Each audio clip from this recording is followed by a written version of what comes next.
It's mainly the Krishna is like a teacher, the great master, and Arjuna is disciple. And it's called the conversation, talk between the Krishna and Arjuna. So this is not just for Arjuna, but it is for the whole world.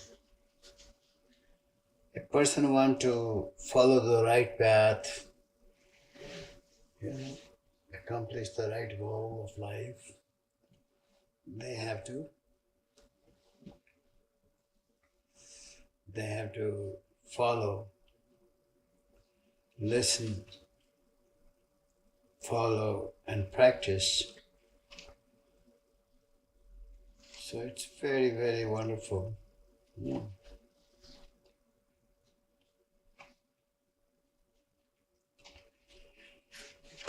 So,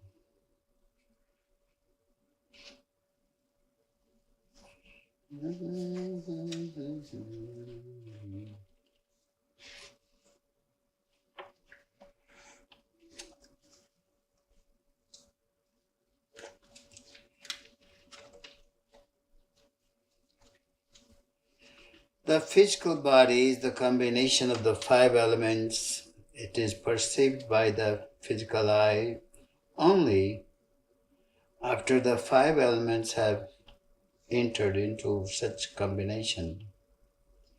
After death, the body disintegrates and the five elements return to their source. The body cannot be perceived now. Therefore, the body can be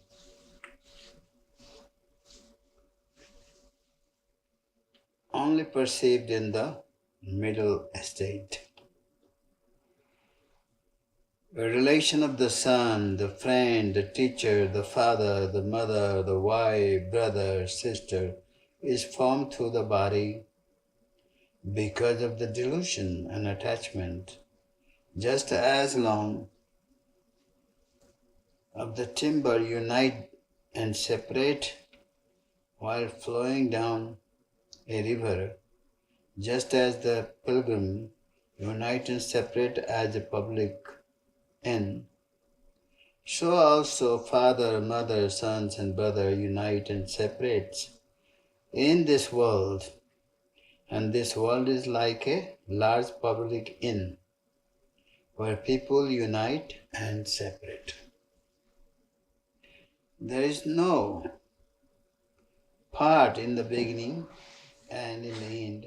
Even if you see the part in the middle, you should think and feel that it is illusory and that if does not really exist, so also there is no body in the beginning and in the end. That is which does not exist in the beginning and in the end must be illusory in the middle also.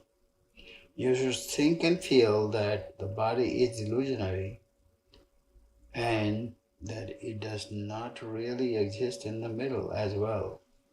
He who thus understands the nature of the body and all human relationship based upon it will grieve. So, what Krishna explained to Arjuna is that Arjuna was very despondent. He is in the battlefield. When he saw his kinsmen, his brothers, sisters, uncle, aunts, cousins, and his spiritual guru, Guru Dronacharya or Bhishma Pitama, his grandfather, and they were fighting, willing to fight with each other,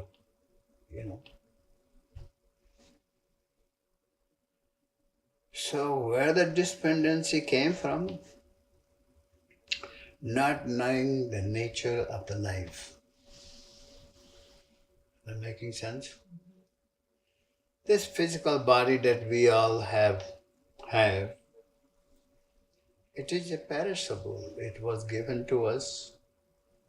It's like it goes through the childhood to the adult, and then the old age, and then what happens? Perishes, right? So, should anyone be attached to this body? Should we consider this body to be real or everlasting? Something is real. The definition of the real means it doesn't have beginning, does not have end. It's going to be exist always, right? It's a stay forever. So looking at this world, the nature of this world, or seeing all the people, we tend to fall in love, then we get attached to the people, right? Even our mothers and fathers. We get very attached to it, right? But when they are about to go or leave this body, we feel disappointed. We feel disgusted, We feel very sad, Why do we feel sad? What is the cause of that? Yes, why do we feel sad? Because we had some good time with them, right? They took care of us. They're awfully nice people. They given us a good life. So we feel not only thankful or grateful, but we fall in love. But the question is that really love? Or is something else? Yes? Is really love or something else?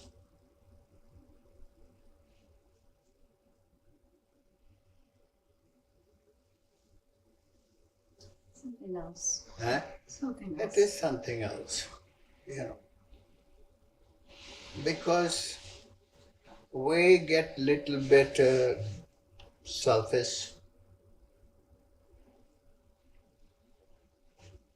We are going to miss all that we are getting from them. Is that right?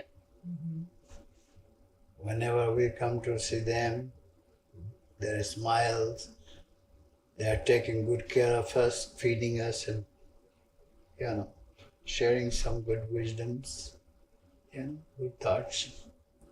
So all those things we notice that it's not going to happen again, right? And therefore we feel a little disappointed.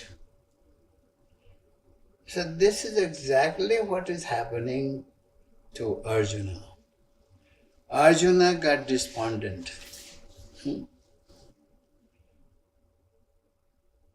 He thought that, no, I don't want to harm them. I don't want to kill them. Fight means to, either they will kill us, kill me, or I will kill them. And I don't want to do that. Especially not to my gurus, not to my grandfathers, not to my Uncle Nans, and things like that. List goes on. So, Krishna has explained to him that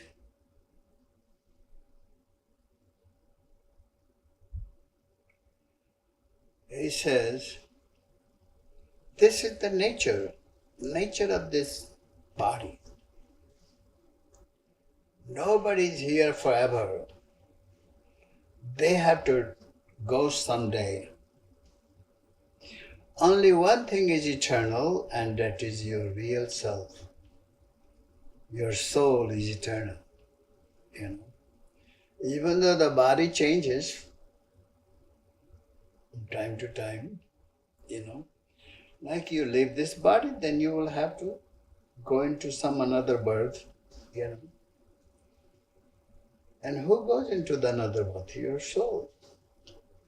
So not knowing the true nature of yourself, you get attached to this body. Is that making sense? Mm-hmm. Because you don't know that you are not this body, not knowing. You know that this body is perishable. One day it is going to be sick, one day it is going to be old, one day it is going to die. But yet you hang on to this body. You think that the fact does not really enter in your consciousness, into your awareness. It's not ever there. It comes and goes, So, those who are endowed with the knowledge of the self are wise. Krishna is saying,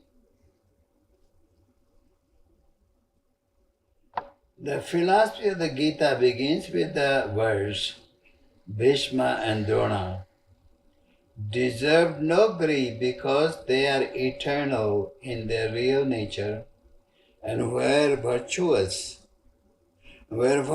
men who possessed a very good conduct. Though Arjuna spoke words of wisdom, he was unwise because he grieved for those who were really eternal and who deserve no greed. So not knowing that their soul is eternal, they go on. After leaving this body, they will have another body, And every one of us will have that. So there is no matter of grief. You see the people when some of their dear one die, they weep and cry for a while, And so a lot of feel very pity and sad. Yeah. So Krishna is saying this is ignorance. This is not your true nature. This is not who you really are. You are not a dumb person. You are not a foolish. You are not an ignorant. You are a very wise man. You know the nature of this body. You know the nature of the mind. You know the nature of the senses. So by knowing all these things, how could you be so grieved or sad or stricken, So you have no reason to be. Arjuna has forgotten the eternal nature of the soul and the changing nature of the body. Because of the ignorance, he begins to act as the temporary relationship with the kinsman and teacher was a permanent. He forgot that his relation with this world in his present life was a result of past action.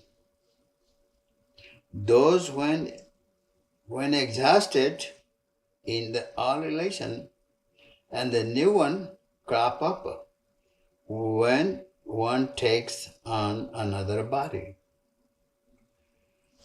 So one should not grieve in any given circumstances, One should go on living in life knowing the nature of this world, knowing the nature of pleasure and pain, hot and cold. Sometimes a hot, like a summertime hot, you don't like it. The same hot you like in the winter times, Sometimes day you don't like it when you are very tired, you want to sleep in, you want to be night. But the same times, the day you like it, So the nature of this world is something that it cannot please you on every time. Yes, sometimes you feel very comfortable, sometimes you enjoy it. And by anyway, one should enjoy the life. Yeah. If you are depending on the worldly things to make you happy, make you pleasant, yeah, make you appreciate it, everything, no. Enjoy, everything comes on your way. Cold and heat, pleasure and pain, you know. So in other words, you have to rise above all that. Yeah. Once you rise above that, then you are not stuck. Yeah. Is that making sense?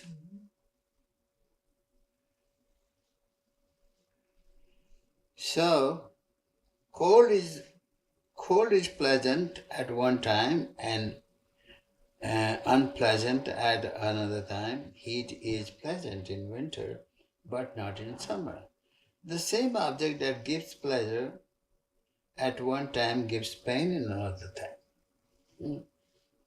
So, the sense contact that gives rise up to the sensation of heat and cold and pleasure and pain comes and goes. They are therefore impermanent in nature. The object comes in contact with the senses, namely the skin, the ear, the eye, the nose, the tongue. These sensations are carried by the nerve to the mind, which has its seat in the brain. It is the mind that feels pleasure and pain. One should bear all the pairs of opposite patiently and thus develop the balanced state of mind. So like I was saying, that enjoy it. Have a good time with it. But don't be attached to that. You always want that particular, you know. Just like a day, after the day comes the night. After the night comes the day. After the sorrow comes the pleasure. After the pleasure comes some sorrow. So either you don't take any of those or take the both and don't complain about it. That makes sense? Because complaining is not going to do you any good. It only make your life miserable. So no wise person wants that misery. No one wants that sorrow. So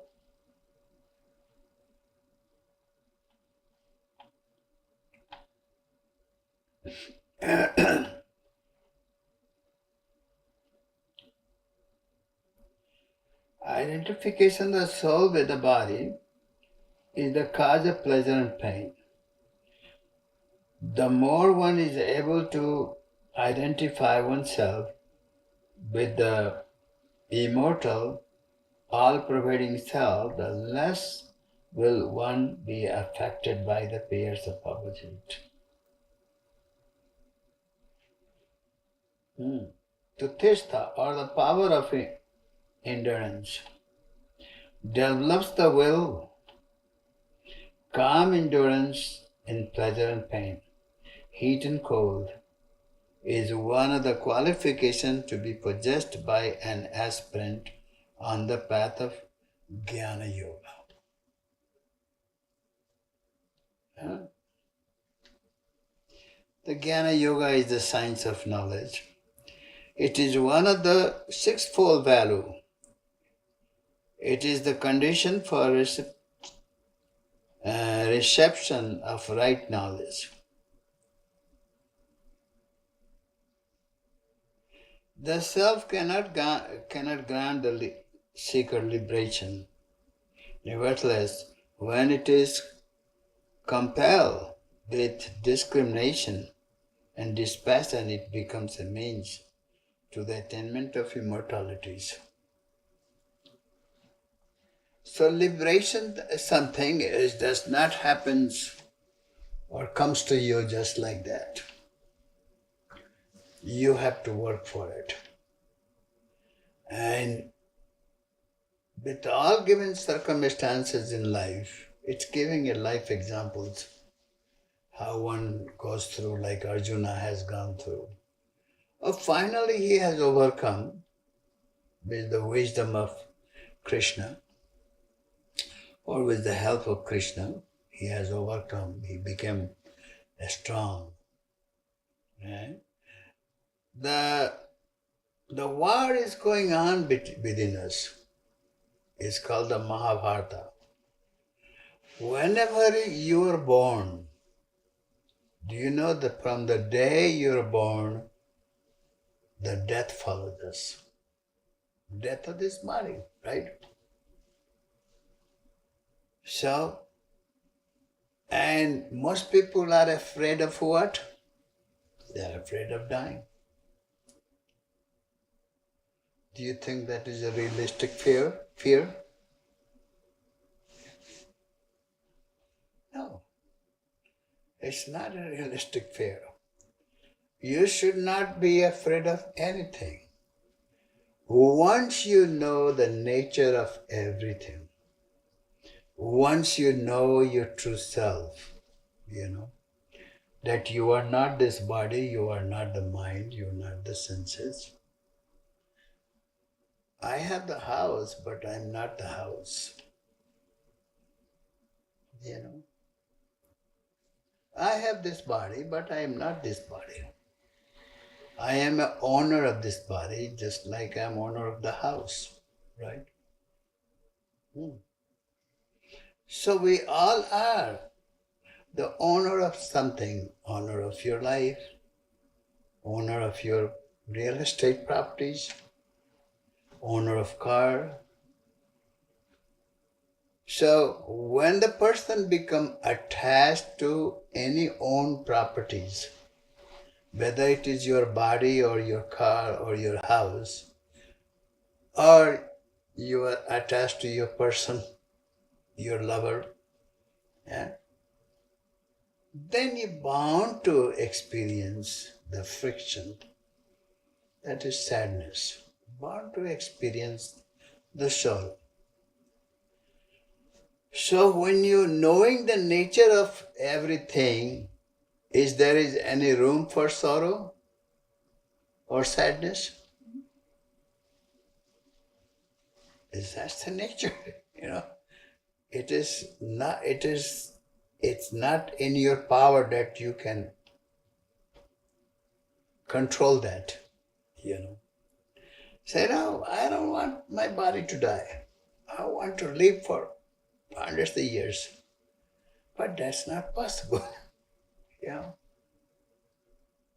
don't want my car to get old. I want the car to stay new ever. It's not going to happen. So this is what Krishna is explaining to his very wonderful disciple Arjuna.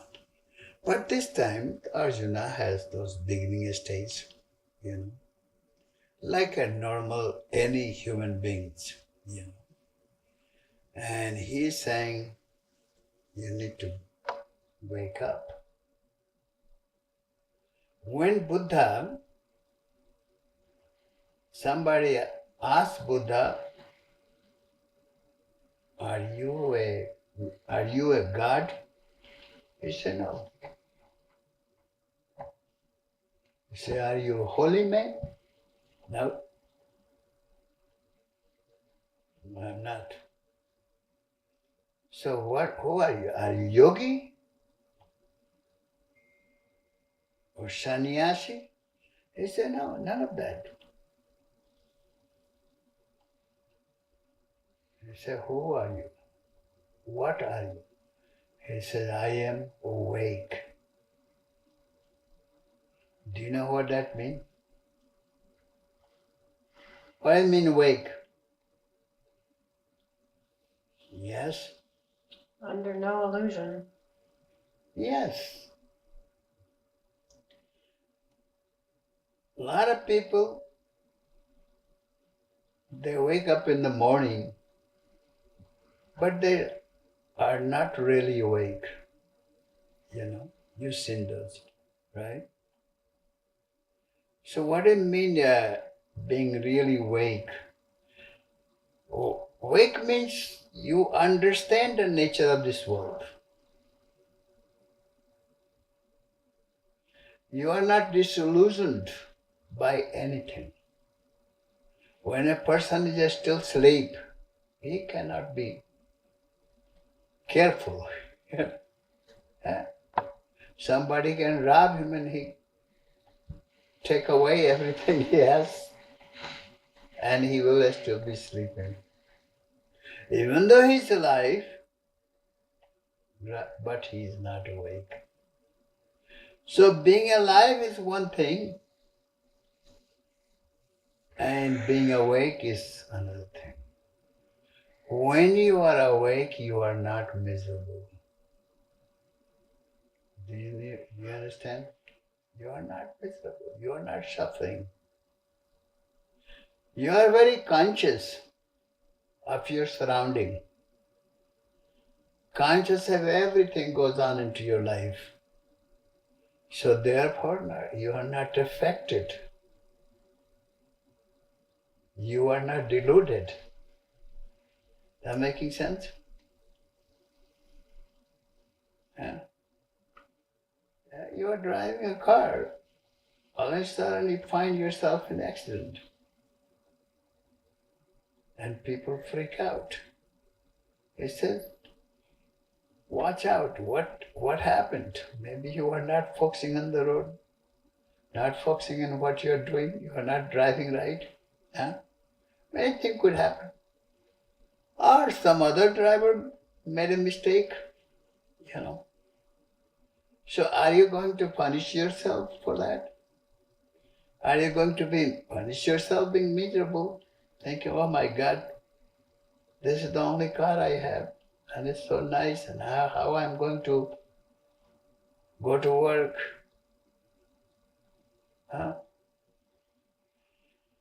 All those things pop up in our mind. But a wise person do not let that happen. Do you understand that? Mm-hmm. I said, it happened. There is nothing I can do about that now. I can't fix it. But I sure can overcome it and let things happen, take its course, right? And so you go on in the life, go on. I said, this is not the end of the life. Making sense? It's not the end of the life. So I can't make myself miserable. It's already happened.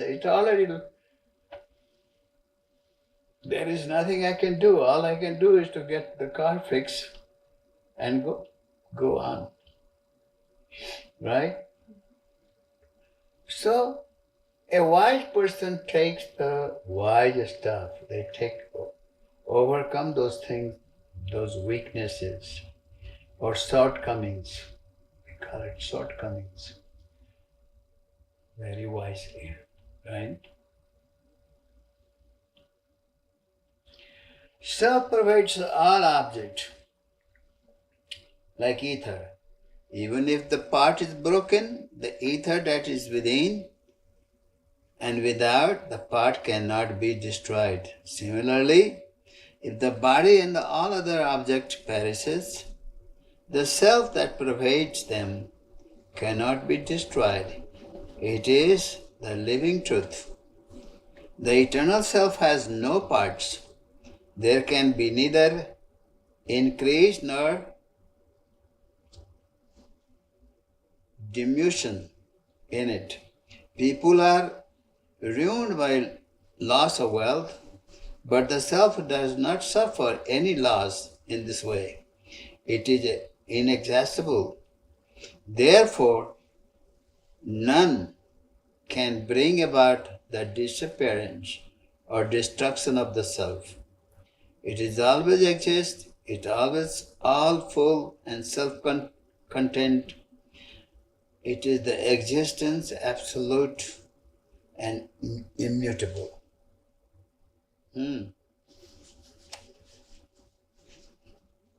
So what is the self? That which is. Self is existence, knowledge and bliss. They call it Satchit Anand, right?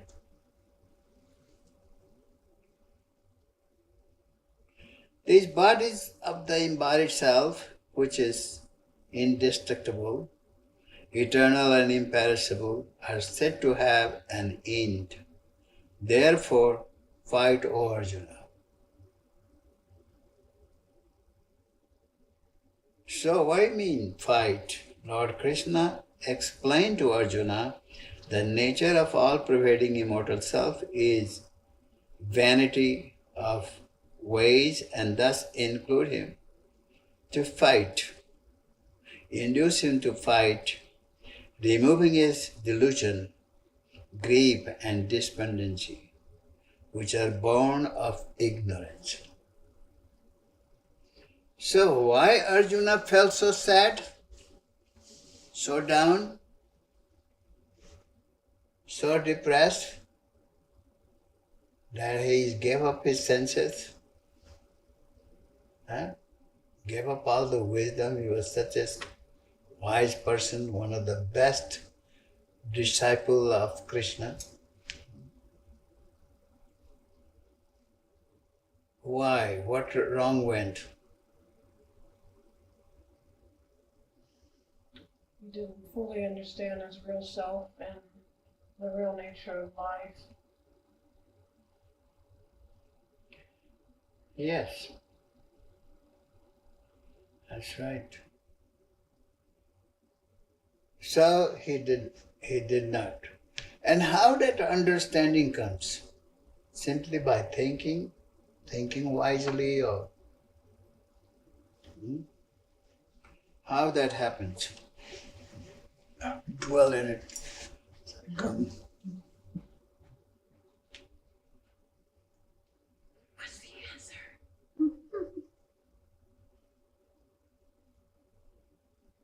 You say, how does the understanding happen? It's how does the knowing happen? And I think the knowing happens by experience.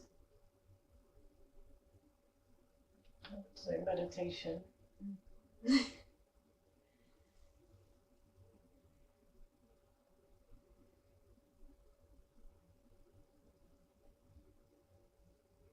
Right.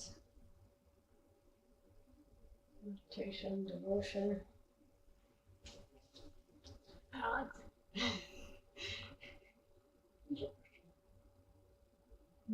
What was the question? No, he's being clever. No. No, I know. You've done. How would Arjuna come to real understanding? It had to be revealed to him by God.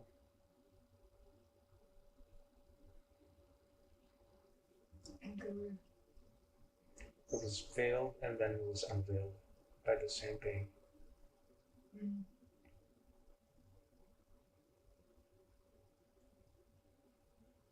Well, we kind of take care of the veiling ourselves.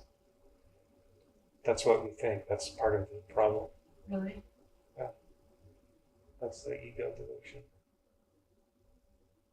But as Sri Ramakrishna says, God alone is the doer. He also says, he who thinks he is the doer, he is the sufferer.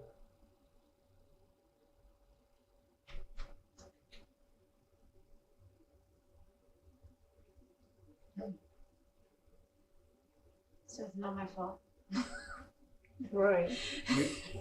But as long as as long as you're not convinced, How? you have to know it at some fundamental level. Yeah, that's right. You have to know within yourself. It has to manifest it. It's in there, it's inside you, which is the real source of peace and joy. Yourself, very nature. Body has its own nature, right? Mind has its own nature, and your soul has its own nature. Do you see the difference? Body, mind, and soul, they are. Body is a perishable. Your mind also perishable. Your senses are perishable.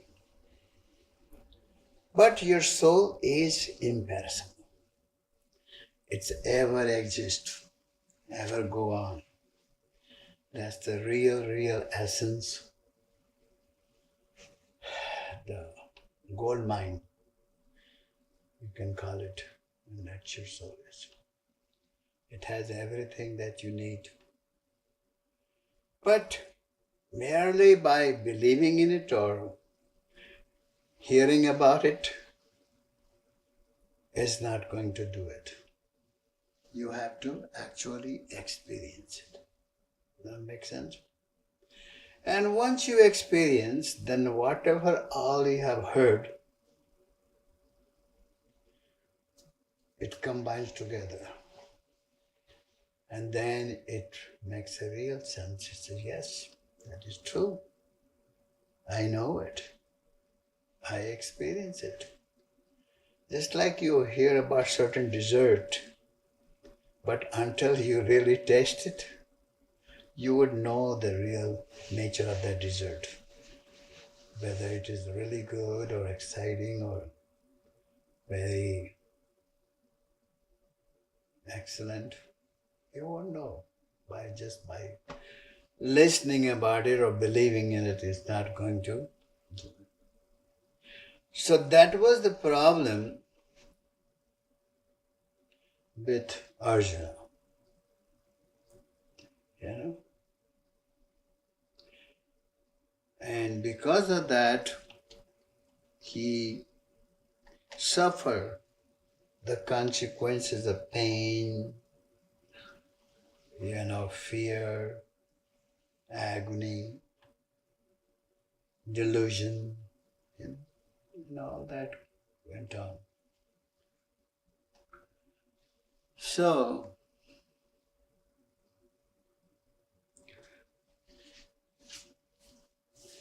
just as the man casts off the worn out clothes and puts on the new one, so also the embodied self casts off the worn out body and enters other that are new. So whenever you and I leave, we will have another body stored for us, ready for us to enter. And that happens according to the nature of your being, whether you have been a good being, You know what I mean? If you have been a good being, very wise, you did not waste your energy or time on nonsense, and taking good care of yourself,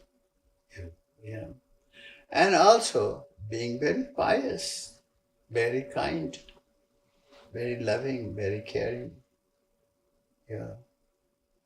because evidently we all have a mission in life. This life given to us not to come here and eat, drink, and be merry and go. You think that's the purpose? Mm-hmm. All the things that you do, you go and make money, you work hard, make money. For what reason? You want to live comfortably. You want to have a good time. Yes. For what? Comfortably, you want to be comfortably physically, mentally, emotionally, and all that. And for that reason that you work. Okay, we understand the purpose of working. Now, what is the purpose of life? Do you see that? Understand that? Mm-hmm. This purpose, the God has given us this beautiful, beautiful life, which is that you can do anything you want to do with this life. Is that right? Many, many people, such as Buddha, Christ, attained enlightenment, right? They have life too. They could have gone also get married, have kids, raise them up, and to send them to college, make them a big guy, They could have done that too. But no, Buddha chose different. As he was stupid, he did not do all this. What do you think? No, it's not that reasoning. No. He said, no, I don't want to waste my time doing these things that I have done many, many times before, If I keep doing the same thing, then what's the reason to come? Why keep coming here? Might as well not come. But no, he says, no, I want to take this life and do something right. Do something good. And not only for myself, but also for others. Be nice gentleman or nice lady, such as Mother Teresa, Mahatma Gandhi, Abraham Lincoln, Jesus Christ, even St. Francis of Assisi. They did something good, not only for themselves. So they're called very, very fortunate soul. Very blessed soul. So we too want to be a blessed soul. We too not want to waste this life. Everybody has to live it, right? So you can live it or you can throw in a trash, this life. And that's not utilizing it in an appropriate way. That means you think, somebody, your father gives you a car on your birthday, and you go out and get drunk with the car. And then he didn't run and kill somebody. So now I can do anything I want. I can go get drunk. I can do all this, And you get drunk and you can't even think how to drive. And then you kill yourself or kill somebody else. Is that a good use of God? No. That's it. So, same way, this life has been given us. Do you know we celebrate so many birthdays every year? We celebrate birthday. But in reality, birthday is every day. Every day you are awake, you are alive, you have a birthday, right? As a matter of doing good with your life. Doing something very, very nice that you will be proud of and you feel good about it and you don't have any grief about it, Yes, you see a lot of people at the time of death, they cry. They weep, their tears comes out of their eyes. And why? Because they feel sorry for themselves, that they did not do what they really wanted to do. You know what I mean?